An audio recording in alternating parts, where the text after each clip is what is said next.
Почитувани, општина Газибаба со забрзано темпо прераснува во општина со најмногу диви депонии во Република Македонија. Имено, по пријава на граѓани на населено место Кирил Петрушевски, дојдовме на лице место да ги охрабриме надлежните институции да реагираат на оваа еколошка катастрофа што зазема огромни размери.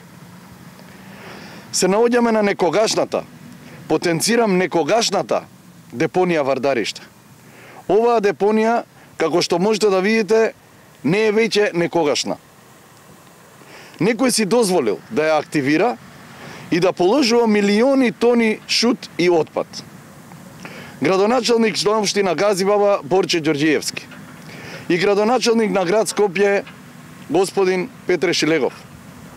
Бараме подитно запирање на активностите на оваа депонија, затоа што во населено место Кирил Петрушевски не живеат луѓе од втор ред. На добар пат сме да бидеме најзагадената општина во Република Македонија. Далеку се граѓаните на општина Газибаба од животот што го ветивте и граѓаните не го заслужуваат ова. Советничката група на ВМРО ДПМН и коалицијата на следната седница на Совет ќе предложи решение за оваа депонија и не отстапуваме до конечната реализација за населено место Кирил Петрушевски и општина Газибаба да биде пристојно место за живење. Ви благодарам.